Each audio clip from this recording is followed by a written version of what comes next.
Hey, I'm Mitch Smith. I'm talking about my big assignment for this course, which was my cryptocurrency and the hidden environmental costs of. So, the main idea was that I'd interview a guy who did cryptocurrency farming and investment banking analyst and ask them about what the big deal was, why some people are a little tepid about the whole thing, and what the real problems are. Very fun to work on. All right, Mitch, who did you interview? I interviewed a guy named Spencer Scholl. Spencer Scholl, who has a group of friends, and they're kind of spread throughout the Lower Mainland. And their big idea was that they would form a cryptocurrency mining pool where they'd combine their processing power from all their computers, and whenever they earned a Bitcoin or a fraction of, they would split the earnings among them. So that way they're pooling their power for a bigger potential payoff. The second person I interviewed was an Antonio Doev, who's an investment banking analyst, and he talks to people quite frequently about the merits of investing in cryptocurrency, what the future holds in store for it, and what the strengths of cryptocurrency are. So two very, very informed individuals, a lot of fun to talk to. All right, Mitch, what's your photo all about? Tell me a little about it. My photo was definitely a weakness of the project, because Spencer was out in Port Coquitlam for most of the time I wanted to talk to him, and Antonio Doev is at a downtown office, and I didn't really get access to him in a timely manner. I just used a headshot that Tony gave me, so my picture is just a photo of his face. And I mean, it's not an ugly face, but it's just a face, you know. Were there any challenges or successes in your interviews?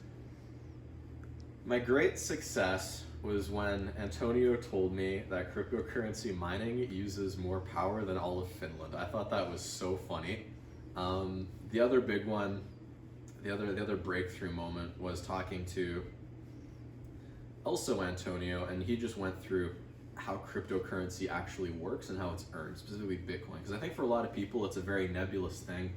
They have an idea of it, but they don't know any of the logistics and technicalities. And I think I was able to use what he gave me to explain it in a way that a layperson could understand, which I think is something that a lot of people don't have. All right, so what did you ultimately learn from these interviews? Cryptocurrency mining is, at the moment, pretty dubious. I think as we move towards greener energy, it'll be more okay. As it stands, a lot of the mining is done by places like China or like Taiwan, and a lot of their infrastructure is coal-powered. So a lot of the cryptocurrency mining being done is very environmentally preposterous. And that's about it. I think the general consensus is that cryptocurrency is not super great to be mining, and yeah, that's pretty much what I found too. So among all this, what's the most valuable thing that you learned?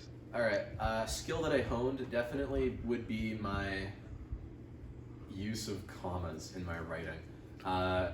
My partner for peer editing told me that I had way too many commas places, and I have to agree with her. She told me to imagine taking a breath every time I used a comma, and I was reading my paper and just going, I was practically hyperventilating. Way too many commas, not so hot. Is there a classmate whose work that you liked? I'd like to thank Emily Spaver for her profound excellency in editing my papers. Both times that I got grouped with her to peer edit, I received bounteous feedback and exceptional help. So I guess that wraps this up. Thank you, Mitchell. No, well, I mean, you don't have to. So, yeah, no, thanks. That was my presentation. I had a great semester, and I'll catch you all on the flip. Thanks. This is low power. Oh, it's still rolling.